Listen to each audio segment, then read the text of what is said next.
Tom, hello, welcome to Cinema, Life and Everything. And how are you today? Yeah, okay. That's the weird bit. And just as we get started, before we reveal your three excellent film choices, I'm really excited to discuss these. Would you like to just tell the viewers and the listeners a little bit about yourself, where you're from, what you're getting up to and stuff like that? Yeah, so I'm a writer. I'm a screenwriter and I write film journalism as well.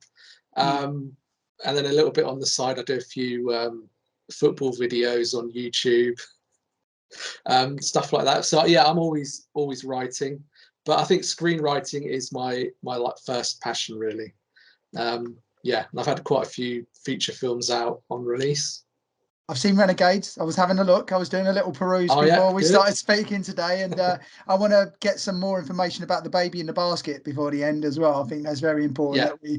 That looked really, a big fan of horror here, so that looked really interesting to me as well. But I guess we should get started since it is Cinema, Life and Everything. We'll have a chat about the films first of all and why they inspired you. So would you like to reveal to everyone your three film choices? Yeah. So the first one is Blade Runner. And then shall I do the next two, or are we going to do them one by one? Yeah, well, let's do them one at a time. Now, Blade Runner, we did actually, yeah. I'm very big on this because one of my things is Terminator 2, and I have to say the director's cut, so the extended edition. So with Blade Runner, it was either the director's or the final cut, correct? Or yeah. Brilliant. Yeah. There are anyone who knows their Blade Runner knows the difference about that film right there. So yeah.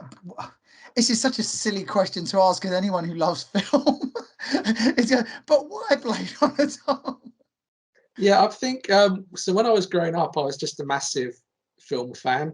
You know, I used to love walking around in the video shop. You'd look at all the covers and you know, pick stuff out. But I think I was predominantly drawn to films that I shouldn't watch when I was at a young age. So it was all like you say, Terminator, Predator, all those kind of things. So I grew up on Sly and Arnie, and they're quite, you know, they're good, they're great for what they are, but they're sort of they're meant to be, you know, escapism, quite simple.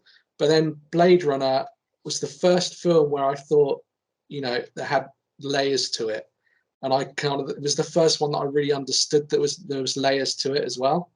And I think I probably saw it first as the director's cut. So yeah, in '92 or whatever, when that came out, I probably saw it quite soon after it did. And yeah, I was quite young, but that was the first really kind of, I guess, mature and layered film that I'd seen at that point. Did that one, sorry, just quickly, the director's cut, did that one do away completely with the narration, or did it still have a bit of that's got no narration whatsoever to it? No, that was totally done away with. That Harrison Ford recorded in a bored frame of voice because he thought they were never going to use it, and they ended up using it. And sorry. So yeah, and that did you ever go back and watch the original cut and think, what's all this going on about with a voiceover and a weirdly sort of green? Sorry, if you've not seen Blade Runner, we're going to go a little bit deep here, but go and watch Blade Runner. and like the weird sort of blue sky ending. How did you think about all that? Yeah, so I did eventually go back. I think this was before they did the final cut. They released this it might have been with the final cut, I can't remember, but they released this big box set. Oh, the 5-disc, yeah. So, you know, I had work print, and I watched them all. Yeah, I found it quite interesting going back to see the original cut with you know, the happy ending. I think they stole some footage off The Shining, didn't they? That was it. Yeah. I knew it was either the unicorn was from The Legend. Yeah. It's really, really strange. Yeah. I've always really liked that inclusion of the unicorn, just the symbolism of it. So yeah, that's all I ever knew really. So that was my first version. But no, I was just really drawn to, obviously you get drawn in first of all by the visuals. That really kind of, because I think there aren't that many films that have been quite so immersive as Blade Runner. Just in terms of all the design, the way it's shot, you know, you feel like you're really in there. Really atmospheric. and then you've got this music as well, which it shouldn't work, but it does. It's just this weird thing where I remember seeing it on. I think they re-released it just after the final cut, where it was an anniversary release. They re-released it at the cinema, and this was the first time I'd seen it on the big screen. So, like the opening shot, and as soon as Vangelis's music kind of swells in, I was just getting goosebumps sitting there watching it, like I was watching it for the first time again. I was very lucky when they released the Denis Villeneuve second sequel.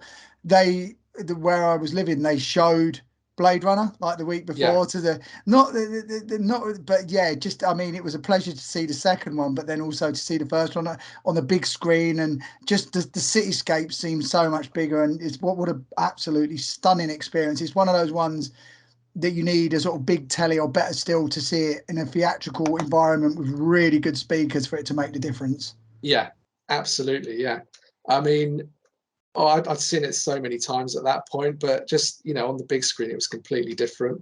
Yes. Yeah, it's when you get that's the swell of all the synthesizers coming in and all the sound. It just, you know, it goes right up your spine. So it was just a completely new experience for me, seeing it like that and hearing it like that as well. I would love to ask you a question as well about what you feel about the whole, the way the film was brought together. And it was almost, if you read about it, it was brought together very, very at the last minute. But when we were talking about Schwarzenegger, Stallone, those sort of films, they deal with violence, and there is some consequence to the violence, but it doesn't really focus on it too much. Whereas Blade Runner almost is promising, especially with Harrison Ford being the lead character, it's going to be a kick-ass action film with wisecracks and the hard-boiled detective. But then it's actually going out of its way to show the effects of violence, and what you expect to be the enemies in the film are actually just trying to live. They understand the true value of life and just wanting to exist. I mean, how old were you when you watched it? Because I would love to, I mean, how did it affect you? Yeah, the first time I would have been about 11 or 12, I think. Yeah, good age. Yeah. I mean, but, you know, it should have lost me, I think, but it didn't. It just completely drew me in. I think a big part of that is, you know, you immediately get put into the world. It's really kind of immersive. So, you know, you're really getting invested in where you are. And then, you know, by that point, I was already a Harrison Ford fan. So, you know, Han Solo, Indiana Jones. But I think, you know, like you say, I think they did market it as if it was going to be something more along the lines of what he was known for at the time, which is obviously is a big reason why it flopped initially. Yeah. Yeah. And I got to be honest, at first, I remember watching it about the same age, and I was really confused. There was Han Solo, there was Indiana Jones shooting an unarmed woman in the back, running away, grabbing hold of Rachel, Sean Young's character, and treating her. That scene I didn't deal with it well as a teenager. And then when I watched it again recently, Deckard's whole attitude toward treating her almost like a product in places. Harrison Ford's quite a fearless actor, and quite fearless in terms of what his image on screen's going to be. But yeah, I mean, how did you sort of deal with all that? Like, sort of seeing your, like, you know, this idol and this guy that normally does the right thing was sort of doing the right thing by what he was designed or told to do, depending on what you think Deckard is. But yeah, but actually as a viewer, having to deal with the fact that this hero isn't really being heroic in any way at all. Yeah, I think really from the first time I saw it, I got really drawn to Rutger Hauer in the film. I mean, consequently, because of that film and a few others, he was one of my favorite actors. Really, really underrated, and I think you know, just incredible in this film and a lot of the other films that he's done. Do you have any other favourites with Rutger Hauer at all? Yeah, The Hitcher, and there's one that very few people have seen, which is The Legend of the Holy Drinker. I've not seen that.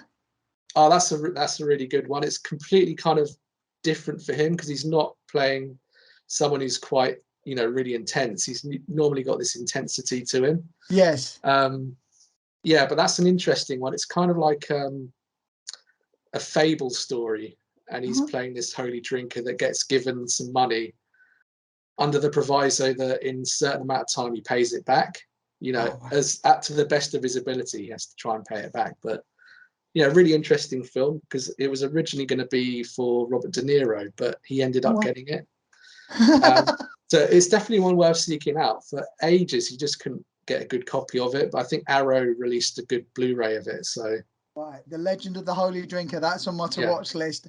I'm desperately trying to recall one as we speak. It had Joan Chen in it as well, and it was all based around a game in the future involving pugil sticks and having to. I can't remember the name of it for the life of me. I think it had two names: Blood of Heroes or Salute the Jugger. Salute the Jugger. That's what I got, and I just, oh god, that's giving me goosebumps. Now, Rutger Hauer. I think Christopher Lee said it. He said, "Of course, you're going to be in bad films, but the trick is not to be bad in bad films."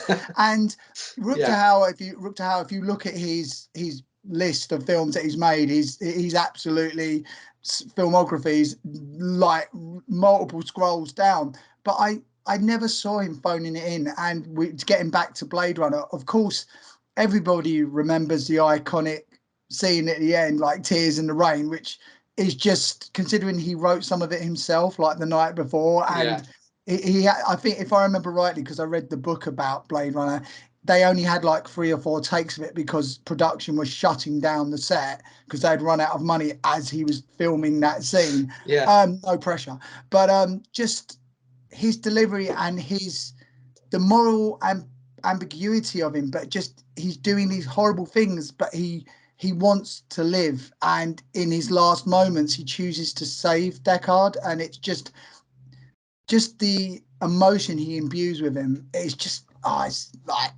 it's one of those things that's almost, like you cannot speak about it because it's just so perfect, and just every delivery, every tick he's moved into his character, just absolutely phenomenal. Did you have a favorite scene in it at all? Is it the Tears in the Rain, or is it something or is it just impossible to pick a scene for you?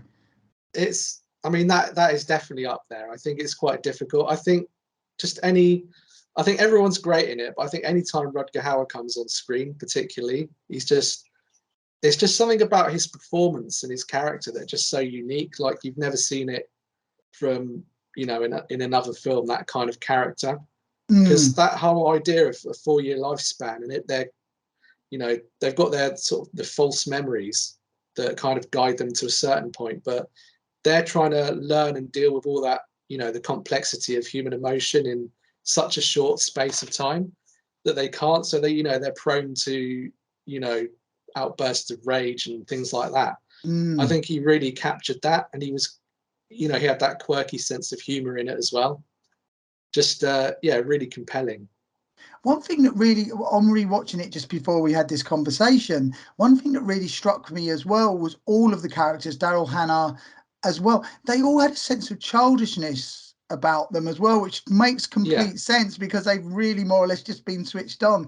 The way they sort of play and the way they don't sometimes, I mean, they're aware of the value of life, but I don't think they're always aware of the consequences of what they do. If they do, they're not treating it with the reverence that they should. I really loved some of the choices that they don't have to typically announce, but it's just apparent in the way they're acting it and stuff as well. It's an incredible film. One other thing I was going to say as well, obviously the big question, which I'll save to last, about Blade Runner, but what was your take on it, or with the value of human life and stuff as well? Have your like perception of it changed by the values of the characters? Has it changed in later years when you've watched it, or have you sort of remained steadfast into what you believed in the good and bad of everyone? I think the more I grew up, I was initially really compelled by Rutger Hauer, but I'd always been quite compelled by villains. And I still saw him as a kind of like the villain, and Indiana Jones as the hero, even though he wasn't quite as well, I suppose, like Indiana Jones, he wasn't a perfect hero. No, that's true. Shooting the guy with the sword and things like that. But no, you just get more into the emotions of the replicants, I think, and it's that most basic human desire, isn't it, to want to survive and to live. And they're completely driven by that. and obviously they do regrettable things along the way. But I think you just start thinking of, you know, the parallels between, you know, the replicants, you know, slavery, and things in the real world. Yes. And I think it just, yeah, you know, it's those things that make you keep going back again and again. It just the iconography in it as well. Obviously, you've got some very on the nose stuff with well, I've completely forgotten his name. Roy Batty, driving the nail through the palm of his hand and holding onto a dove with blood running from his head. I was like, even at the time, but that doesn't mean that. Just the imagery of him meeting his creator in Tyrell, and then having that big argument about trying, you know, like, why did you make me this way? And his God, having no answers for him and basically treating him with amusement, like, that's what the way you designed. That's what I wanted. Just incredible. But yeah, okay. I have to ask you the question, Deckard. Even though in the sequel, spoilers, they don't really answer it for you either, and it's not going to be a third one now, which is really frustrating. But do you think Deckard was a replicant? I've always leant that way. I think because that was my first. That was the first version I saw. That was kind of like because they're, you know, Ridley Scott, I think he always believed that. That was his viewpoint initially, and you know, he's pointing you that way. So I kind of took it as that way. I mean, you can sort of think of other ways around it, you know, through the psych evaluations. Maybe they picked up that he had dreams of unicorns. Oh yeah. So no, I'm still gonna stick in the replicant camp. I do too. I just think he was like the next generation, and they'd actually made him weaker and more fallible, and it was getting closer. Have you seen the sequel? I have, yeah. What did you think of it? So when they first announced it, I was really like, oh, really? Don't spoil it. Then Denis Villeneuve got attached, and I thought, well, okay, then I'll watch it. I really liked it. It was one of my favorite films of recent years, I think. Yes. Yeah. But again, it was just so, you know, it envelopes you from the beginning, really kind of puts you in there like the original did, and it does its own thing as well. Yeah, I'm just gutted. I just think wall to wall, it was perfectly acted. It expanded on the original without doing too much fan service, and was asking genuine questions. And it did feel like the second of a trilogy. The third one was going to be the answers to it. And I guess it came at an awkward time in cinema, maybe just before COVID and stuff as well. But yeah, I'm gutted because again, I guess with the first one, some was led up to you like, well, what happens now? And okay, I can imagine, you know, what happened to Deckard and his daughter and stuff. Yeah. But I saw, if it was his daughter, but I just sort of like, I would have liked to have seen how Denise was gonna wrap it all up as well. It's a shame. Yeah, it is. I think it's just a shame that there wasn't enough of an audience that had that kind of patience. I think, you know, I know that it was like 2 and 3/4 hours, and they can happily sit through a Marvel film if it's 3 hours. Yeah. But you know, I just found it, you know, really compelling, and even in terms of like the spectacle, some of the set pieces, like the one outside the wall in the water. I was completely gripped with the sound, the music, the actual set piece itself. Yeah, I was just totally gripped, and it's another one that I keep going back to watch again. I got the Blu-ray and everything, and for me, like Harrison Ford, I always loved Harrison Ford, but then getting to see him back on the big screen after quite a big time off, and just seeing the bit when they've made Rachel again, and they don't even show you, just hear her footsteps approach, and every emotion that passes on Harrison Ford's face before he sees her, I'm like, bloody movie star, man. He's superb in it. Yeah, he's brilliant. And the fact they didn't overuse him as well. They waited to reveal him, I thought, was an incredible choice. Yeah, definitely. I mean, they used him so perfectly. Particularly in comparison to, say, that, you know, his return in Star Wars, I think, where, you know, it was a little bit more just sort of nostalgia baity, I guess. But yeah, I think it's good to see him, because Harrison Ford, you know, I love him, but occasionally if he's not in, you know, if he's not really on it, you know, really into it, you can sort of tell sometimes. But I think, you know, you could tell that he was really into this and what, you know, Denny and everyone had in mind for him. Yeah. And he just gives a really great performance. Really, I thought quite heartfelt as well. He's like the emotional core in the film.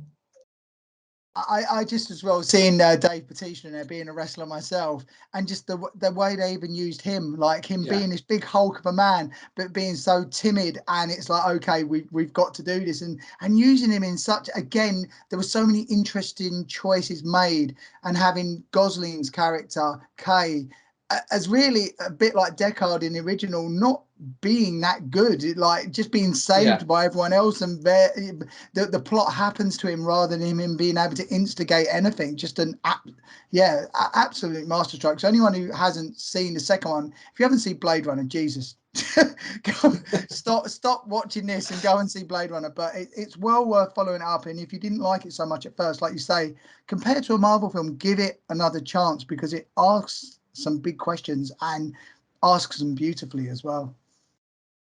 Yeah, absolutely. Yeah, I'd agree. So where would you like to go next? We've done the Blade Runner. Where would we like to go to next? So I'll go for a film that I kind of was inspired initially to watch because of Blade Runner. And that is Stalker. Yes. Andrei Tarkovsky. Tarkovsky. Yeah, I used to watch something called Alex. Oh, what was it? Alex Cox's Videodrome on BBC Two. Oh yeah. Yeah, and he showed Solaris one night, and I was like, "What?" And then went and found Stalker, which happened to be in a Blockbuster video. Christ knows why they had it there. But watching a copy of it and then watching the extended version. But again, it's another one of those unbelievably jaw-dropping philosophical films. But Stalker sort of follows on from Blade Runner for you.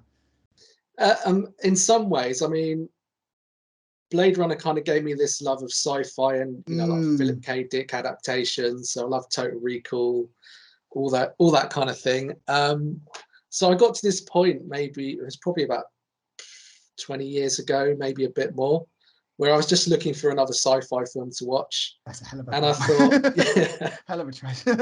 Yeah, and I saw the cover for Stalker. I didn't really know much about it, aside from the fact it was considered, you know, like one of the greats, you know, always in the Sight and Sound top 100 poll.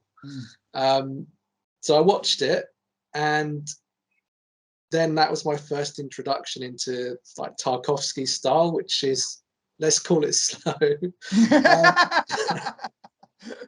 But yeah, so I watched it, and I was kind of taking everything in.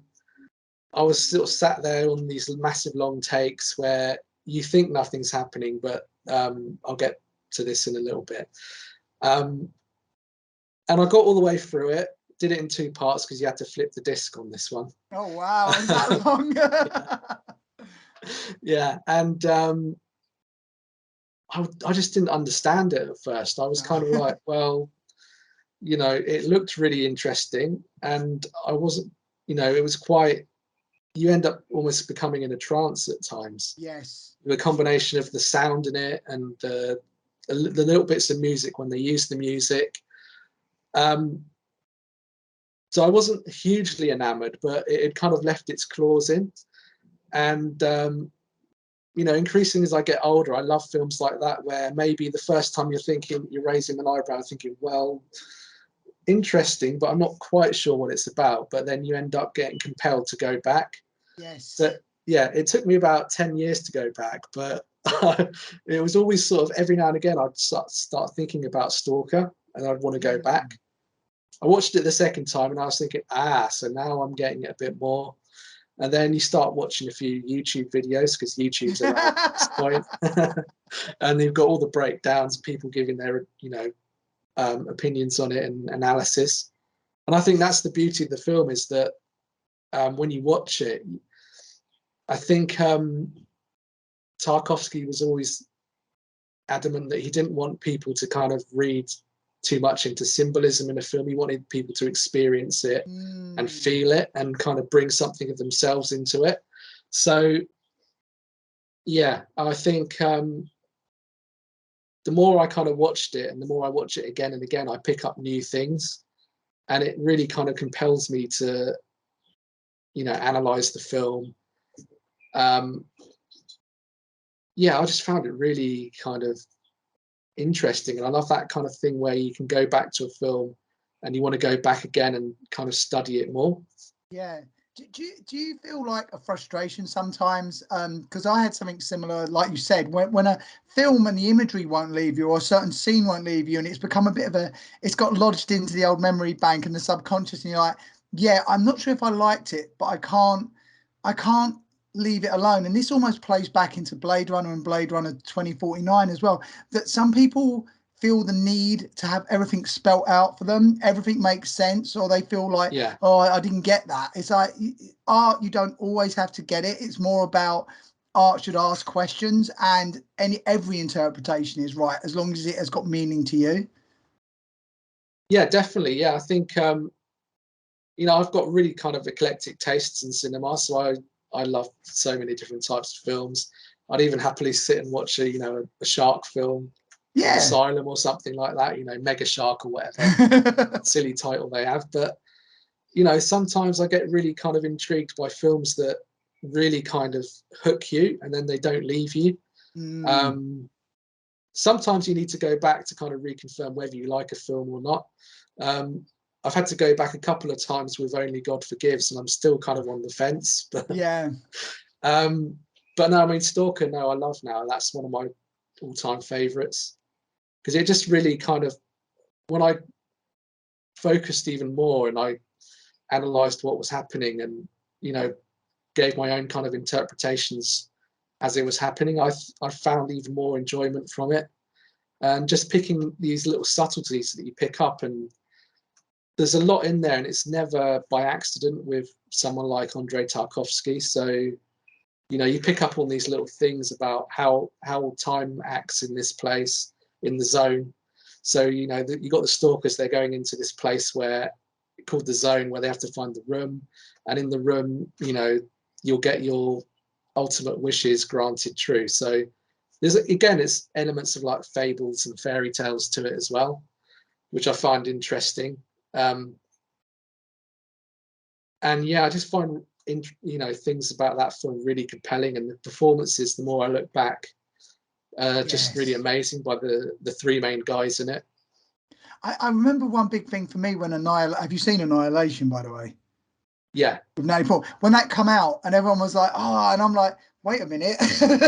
Yeah, I really, there was, I mean, prettier CGI and stuff, but I really did see a massive sort of crossover, a very similar sort of questioning. It was just like Annihilation was, Annihilation was Stalker, but just with like probably an hour lopped off and a lot more budget stuck underneath it and a slight simplification. Still a beautiful film in its own right, but there was a massive amount of similarity in between those two films. Yeah.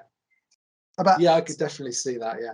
yeah, I just, and like I say, I think for you, I don't know if you agree with this, but if you limit or make a film, or it can, if you spell it out too much and it can only be about this, then it sort of removes the viewer somewhat. Because the thing I really love about Tarkovsky's work is he, like you say, he doesn't actually spell out what everything has to mean. So then it has multiple things. So then he's not telling you what it isn't either. So you can watch it multiple times, like you've already mentioned, through multiple ages, and you always glean new information from it because it means something to you in the period of life that you're in now.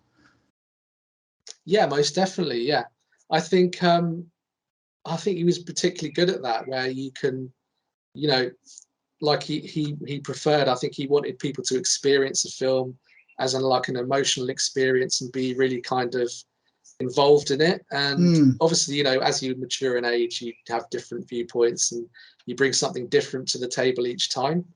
Um, and I recently rewatched Mirror as well, I've which not is seen always that's that. that one definitely takes two or three goes because it's very kind of it deals with dreams and memories. So there's a lot of surreal sort of stuff in it, but and the structure is kind of bit like dreams themselves. It's kind of Mm, all over the place. So I rewatched that the other day and was just kind of blown away again, because I'm picking up new things again. But it's, you know, the same with Stalker, where I'm kind of going back, and every time I sort of pick up new details.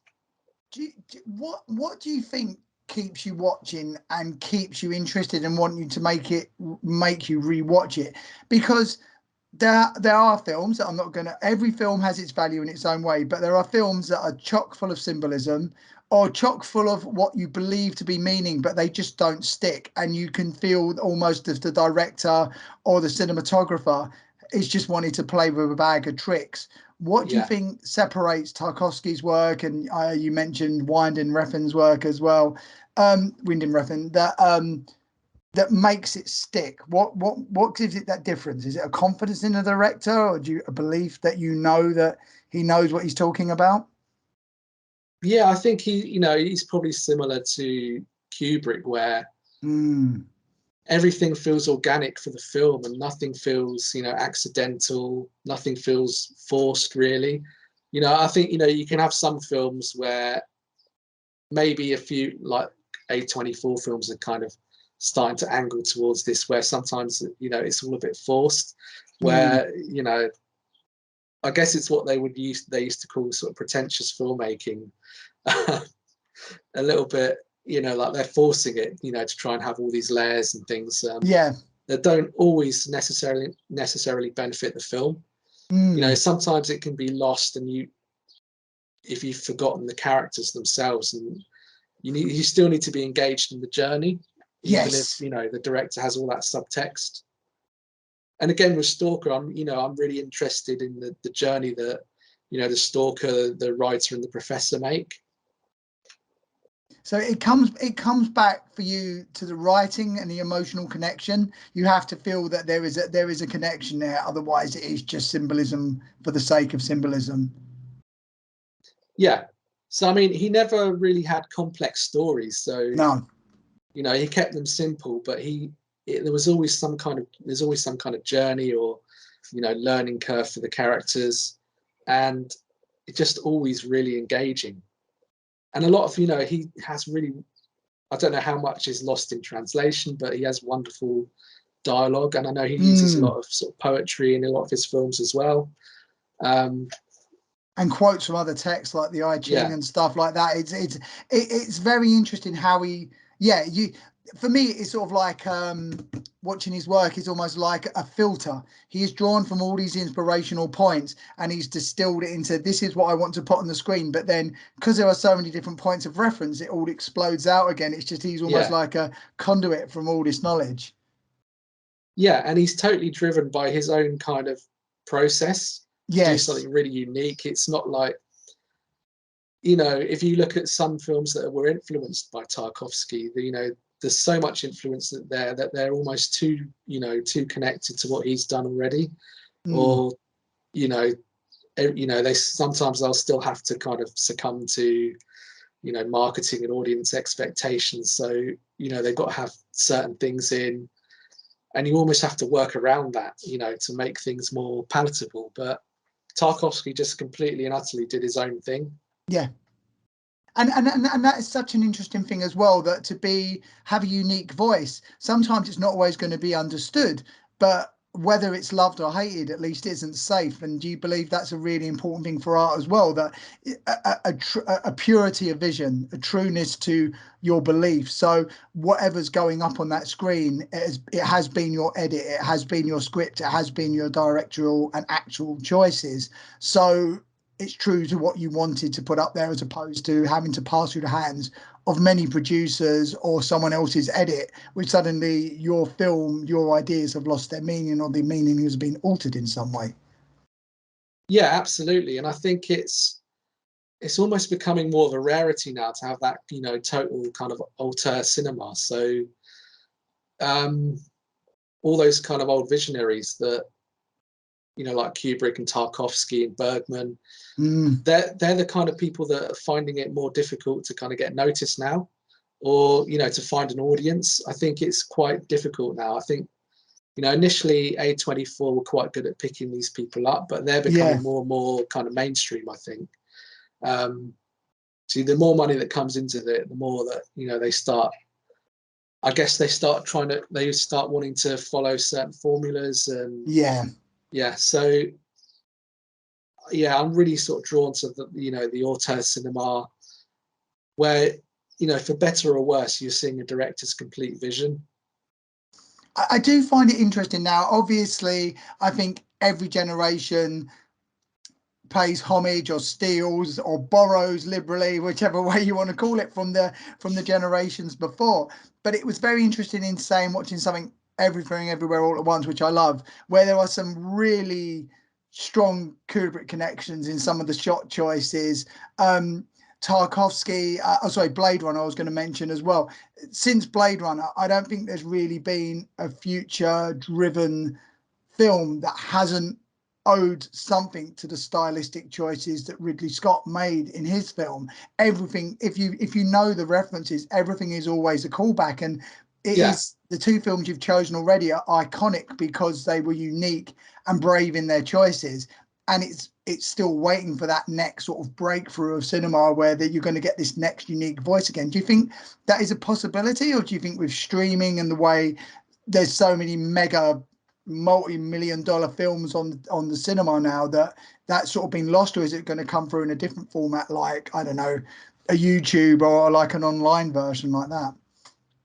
I think it's difficult, really. I think it could come in different formats, I guess, of shorter form formats.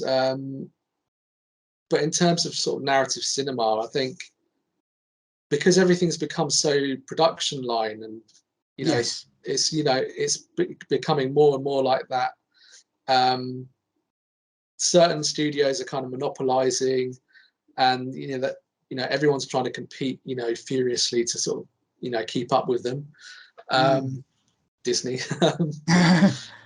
Yeah, so it's very tough to sort of have a really kind of unique voice unless you're shooting something entirely by yourself, you know, for very little money.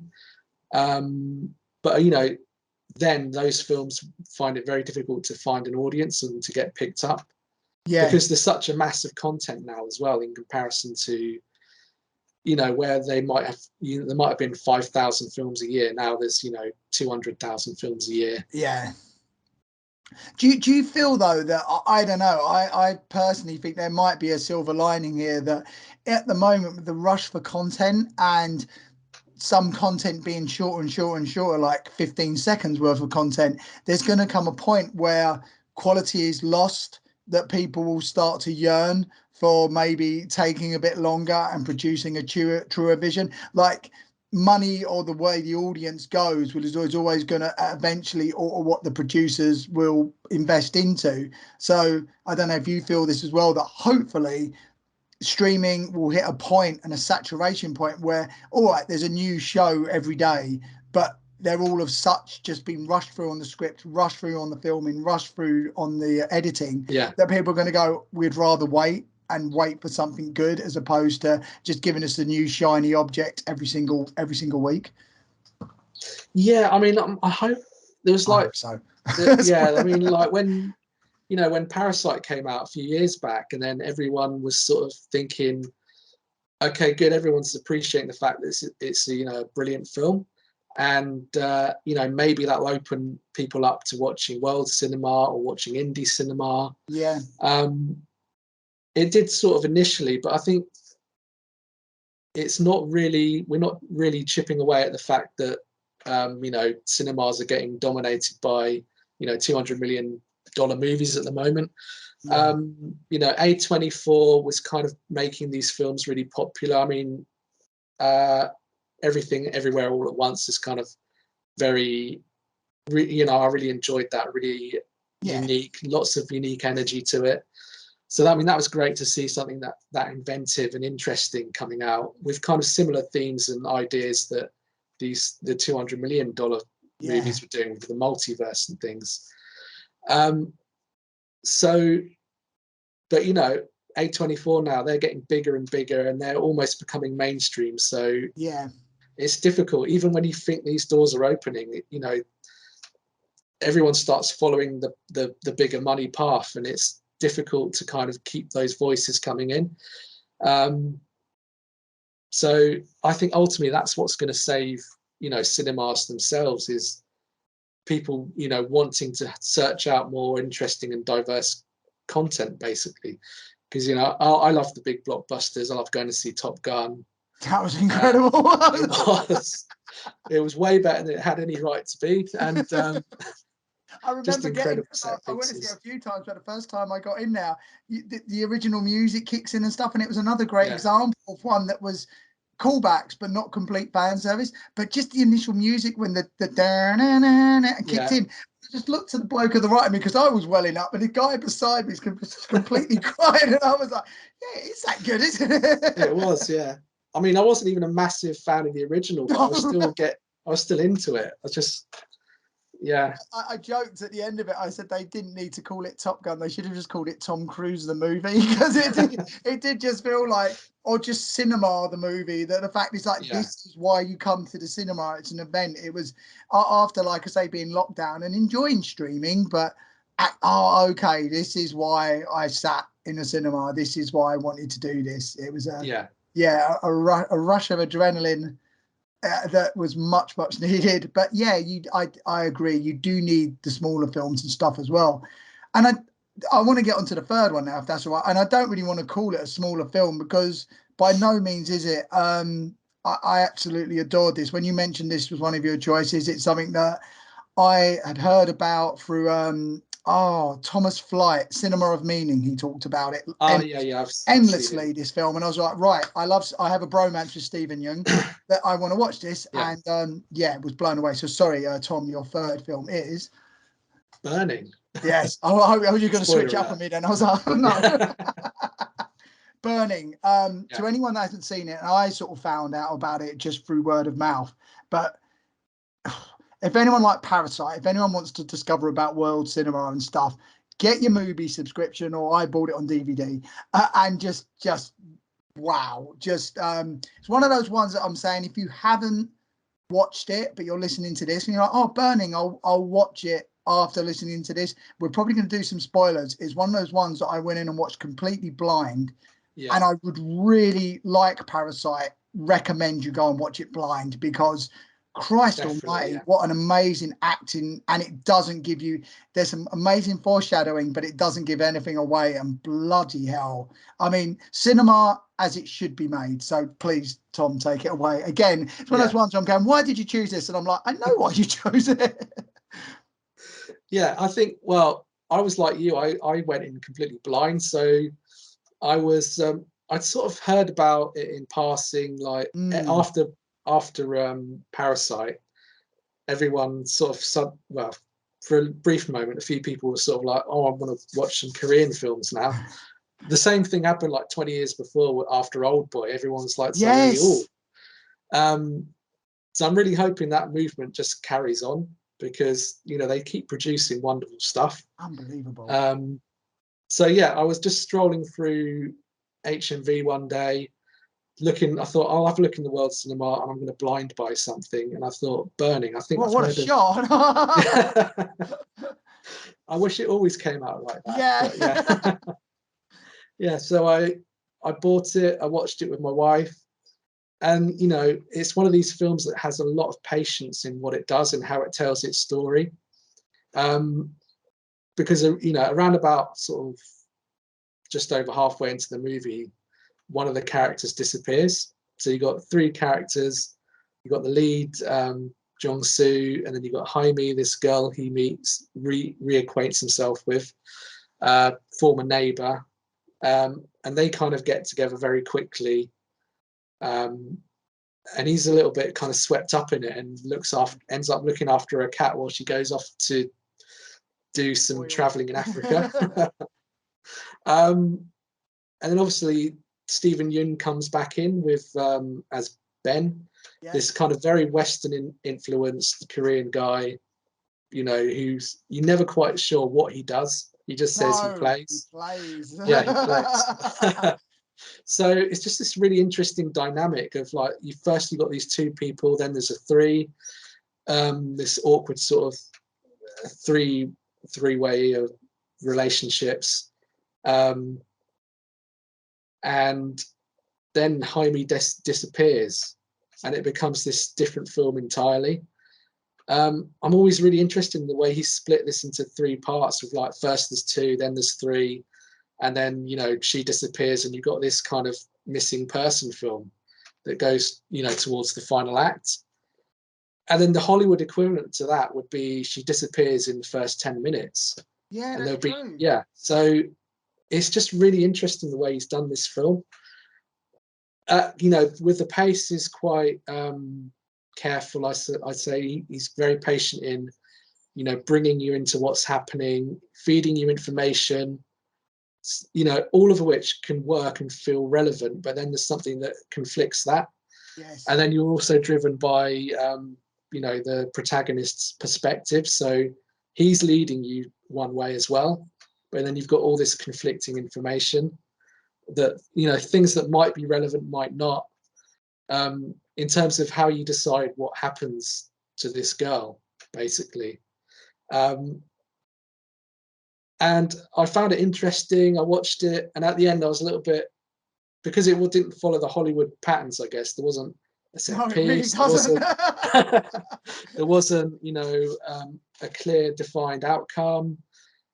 And my wife was like, after we'd watched it, she was, "What the hell was that?" Next morning, we both woke up, and she said, "I couldn't sleep all night. I was thinking about that film," and I was the same. Yeah. And then a week later, I was still thinking about it, and I was watching videos. It just really, like, I love films like that, as I said before, that really kind of dig their claws in, even if you're not really, you know, fully into it from the first time. Second time around, I was just kind of like really engrossed and blown away again by it. Yes. And, you know, I've seen it, you know, 4 or 5 times now. And the more I see it, the more I pick up on things, just these really subtle moments. Like, there's a moment where Jaime near the beginning is doing this mime demonstration. Oh, the whole where, thing with the tangerine yeah, and stuff. Yeah, yeah, yeah. actually, you know, it's so, he lingers on the shot as well so much that you're almost convincing yourself that she's eating a tangerine. Yeah. That something is there that isn't really there. And I'm thinking, shit, that's what the film's about. And so, yeah, it's just really amazing. And then obviously you're anchored by 3 really amazing performances. Unbelievable. And the more I see, Unbelievable. yeah, the more I see Stephen Yeun in that, just how he plays it. So he's so kind of like a blank canvas, but there's always something going on, and you're really wanting to know what it is. As an actor, I watch stuff, right? And then I've got out of the habit, because I used to, if something really took me, I'd pause it and take myself out of the film and go, why am I feeling that way? What is he doing? But there is something that I admire about him in his body language in the whole way, all the way through the film.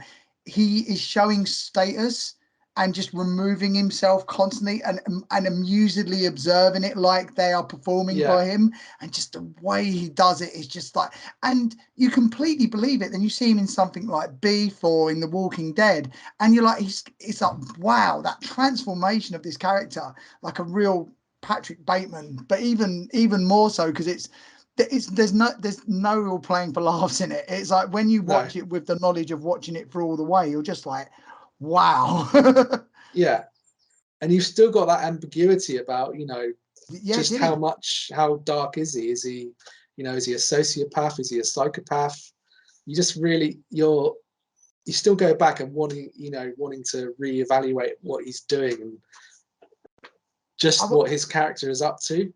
I really want to ask your opinion on something, because there was something that struck me, and I'd like, because you said about the bit of the tangerine, I've got another point of reference. There was a bit very early on where the son goes back to the farm and he opens up, he finds a key for something, goes, "What's this?" And it's a collection of hunting knives. Then a little bit further on, they go to Ben's house and he pulls open one of Ben's drawer and everything is laid out very clinically, which worries me. And then he Yeah, has that collection of women's trinkets in the drawer, which makes me think they're keepsakes. But did you get that? Or the thing I always yeah. wondered with the knives were like, is it a hidden propensity for violence, and then just keeping things and like hidden lives? I mean, it could be. I did pick up on the watch, but then you've got this aspect where a bit later on, you know, he sees another watch that's exactly the same. So it could be a common watch. You know, they're giving it Yeah. away as a prize. Um, And then you have to think, well, there's so many ways you can interpret what happened to Jaime, because, you know, she basically says that, you know, in a state of depression, that sometimes she just wants to disappear. So she's already told you that. And Ben likes to sort of play with people. You know, did he drive her to do something? Still keep the keepsake because he knows he did that. Yeah. Or, you know, is he actually, you know, a psychopathic killer? It's just amazing. Just that, you know, I watch it again and again, and still you know, I'll be thinking about it for 2 or 3 days after. Every now and again, I'll just send a message to my brother as a joke, and I'll just say, "What the hell happened to Jaime?" That's it. And you don't. There was one that come out earlier this year. It was something translation. A Korean film. I'm desperately trying to remember the name of it. I'll stick it in the show notes. But that was made by the same guy that made Parasite, and that was really good. But then Burning sort of seemed to have skipped everyone's attention, and it's a real shame because for me, even more so than Parasite, the tonal shift and the way it goes up through the gears and builds to stuff, but it doesn't explain anything to you. And most importantly, it leaves you questioning. It leaves you with something. There's no pretty bows. And I love films. I mention this quite a lot in here. So sorry if you're a regular listener, you're going to hear it again now. That I can completely believe that these characters had a story beforehand. And after the film ends, they're going to go on. Well, some are going to go on living. And I was completely enraptured by it, and it is such it's one of those ones that when you hear people like rave about it, it really does live up to the hype, and it is really worth catching blind and just watching it. Yeah, absolutely. I think that's the key thing, really, not to go in, you know, knowing too much, because I think you get more out of it. But also having the patience, I guess, also to go back again if you kind of feel a little bit lost on it at the end, just to go back and give it another go. You know, give yourself a space, maybe a month or two, and then just go back and have a look again. But I think it's just really compelling. The actors, you know, it has to live on the strength of the actors as well. Yeah. So, you know, to maintain the audience for that length of time.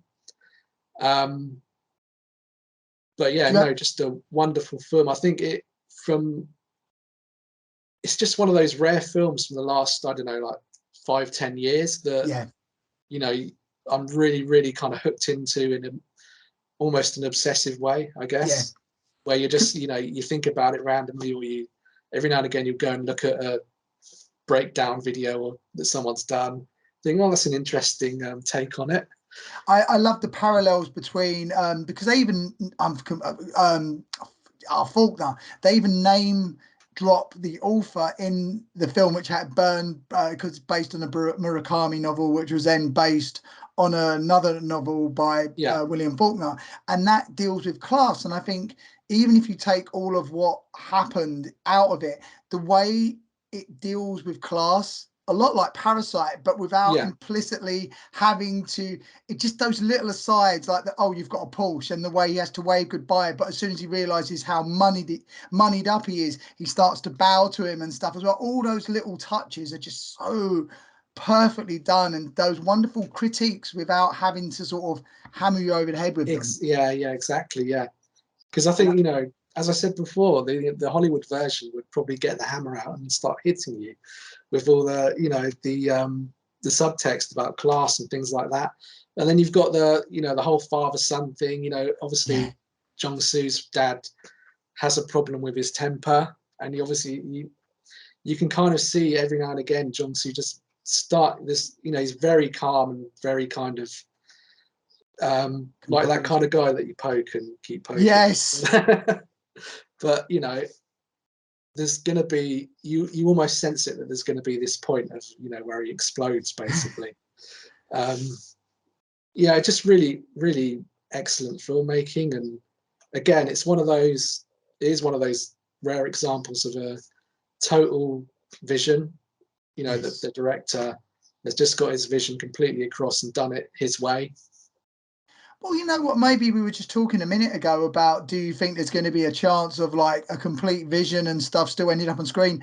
I hate showing my snobbery here, or maybe my elitism, but I remember going back into Virgin or Our Price or HMV when I was younger and like digging out copies of World Cinema, seeing films like the German film Tattoo or The Ring when it first came out.